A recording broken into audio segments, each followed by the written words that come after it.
Assalamualaikum warahmatullahi wabarakatuh.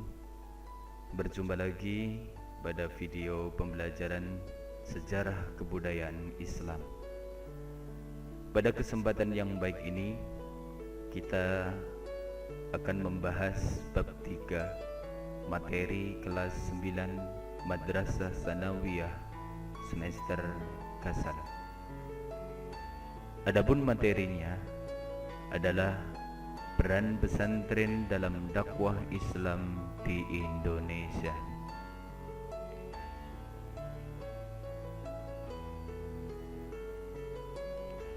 Pesantren merupakan bapak dari pendidikan Islam Indonesia yang didirikan karena adanya tuntutan dan kebutuhan zaman.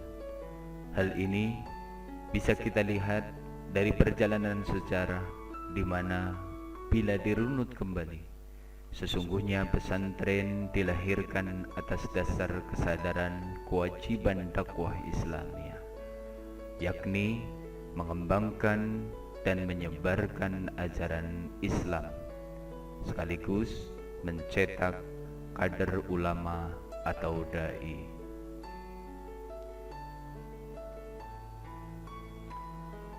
Peran pesantren dalam dakwah Islam di Indonesia. Pengertian pesantren adalah sebuah lembaga pendidikan tradisional di mana para siswanya atau para santrinya tinggal bersama dan belajar bersama selama 24 jam di bawah bimbingan guru atau yang lebih dikenal dengan sebutan kiai, dan mempunyai asrama untuk tempat menginap para santri. Santri tersebut berada dalam kompleks yang juga menyediakan masjid untuk beribadah, ruang untuk belajar, dan kegiatan keagamaan lainnya. Istilah pesantren di Aceh disebut juga daya, rangkang, maunasa. Di daerah Pasundan disebut pondok, dan di daerah Minangkabau disebut surau. Pimpinan pesantren tertinggi atau pengasuh disebut juga kiai, istilah di wilayah Jawa, tengku di wilayah Aceh, datuk atau buya di wilayah Minangkabau, dan abah atau ajengan di daerah Sunda.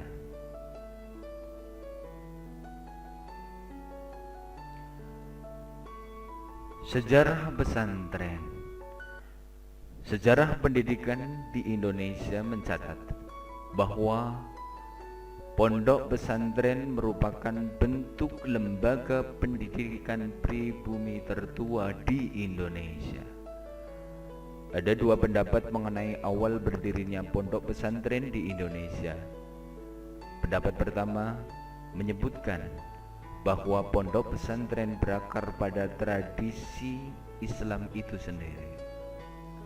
Dan pendapat kedua mengatakan bahwa sistem pendidikan model pondok pesantren adalah asli dari Indonesia. Menurut Agus Sunyonto, di dalam buku Atlas Wali Songo, usaha dakwah Islam yang dijalankan Wali Songo melalui pendidikan mengalami proses akulturasi dengan budaya dan agama sebelumnya. Pola dakwah tersebut adalah melalui pengembangan model dukuh yang semula merupakan lembaga pendidikan Hindu-Buddha serta padepokan yang merupakan lembaga pendidikan Kapitayan, tempat bermukim para cantrik yang diformat sesuai ajaran Islam menjadi lembaga pondok pesantren.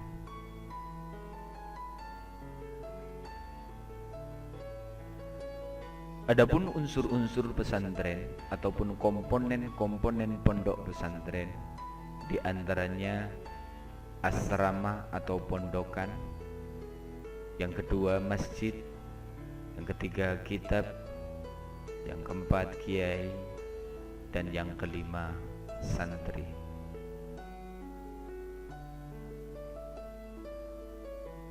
metode pembelajaran pesantren. Di pesantren banyak sekali metode-metode yang diterapkan. Di antaranya adalah bandungan atau wetonan. Metode ini adalah metode dasar di mana kiai membaca, menerjemahkan, dan menjelaskan kitab-kitab kuning. Sedangkan santri memaknai, menyimak, dan mencatat apa yang disampaikan oleh kiai ataupun pengurus lain yang sedang mengkaji kitab. Yang kedua, metode sorogan. Metode sorogan ini adalah metode di mana santri membaca kitab, sedangkan kiai menyimak dan membenarkan bacaan kitab oleh santrinya.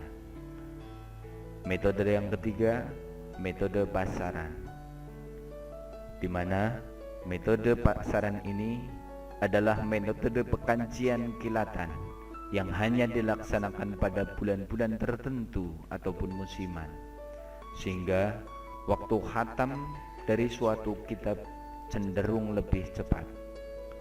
Metode ini dilaksanakan seperti pada bulan Ramadan, Syawal, Dzulqa'dah, dan Dzulhijjah.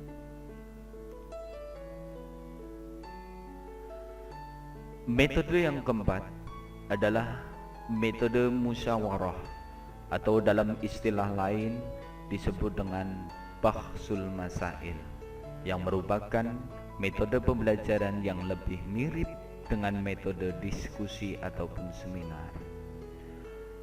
Adapun metode yang kelima adalah muhafadzah ataupun hafalan, di mana metode ini ialah kegiatan belajar para santri dengan cara menghafal suatu teks tertentu di bawah bimbingan dan pengawasan para kiai ataupun ustadz.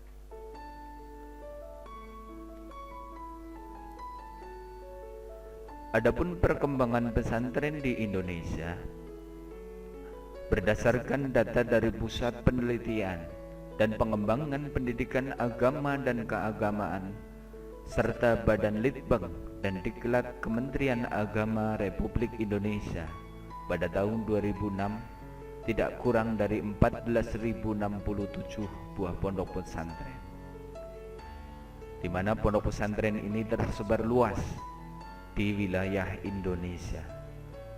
Hal ini menunjukkan bahwa pondok pesantren secara kuantitatif mampu berkembang dan tetap menjadi kebutuhan bangsa Indonesia.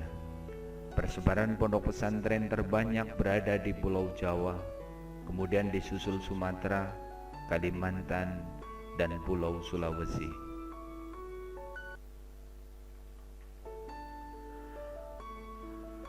Beberapa pondok pesantren penting yang hingga kini masih berdiri tegak di tanah air adalah yang pertama, Pondok Pesantren Tegal Sari, Jetis, Ponorogo, Jawa Timur. Pesantren ini didirikan oleh Kiai Ageng Hasan Basari pada abad ke-18. Di antara santrinya yang terkenal adalah Pakubuwono II, penguasa kerajaan Kartasura, Raden Ngabehi Ranggawarsito, Bujangga Jawa, serta Hos Cokro Aminoto, tokoh pergerakan nasional. Yang kedua adalah Pesantren Al-Hamdaniyah. Pesantren ini didirikan oleh Kiai Haji Hamdani pada tahun 1787. Lokasi pesantren ini terletak di Desa Siwalan, Panji Buduran, Sidoarjo, Jawa Timur. Pendiri Nahdlatul Ulama, Syekh Simbah Kiai Haji Hasyim Asy'ari pernah menjadi santri di pondok pesantren ini. Yang ketiga adalah Pondok Pesantren Sidogiri. Pesantren ini berdiri pada tahun 1718.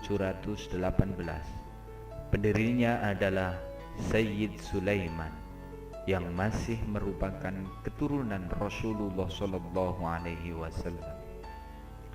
Lokasi pondok pesantren ini didirikan di area bekas hutan setelah babat alas. Yang keempat, Pondok Tremas. Pondok ini didirikan oleh Kiai Haji Abdul Manan pada tahun 1830 di daerah Semanten, Pacitan. Saat itu materi yang diajarkan adalah kitab-kitab yang masih dalam kategori tingkatan dasar.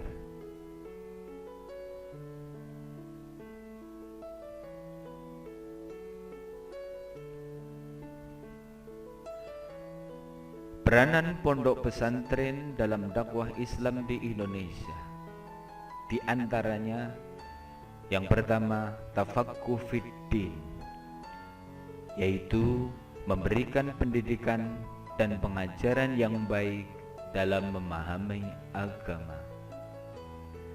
Yang kedua, memberikan landasan moral agama yang baik berdasarkan tuntunan ajaran agama Islam.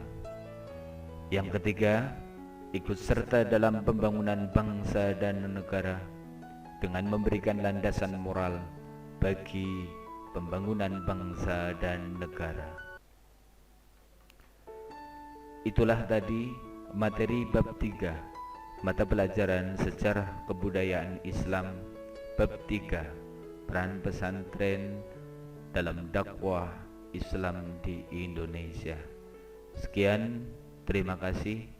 Wassalamualaikum warahmatullahi wabarakatuh.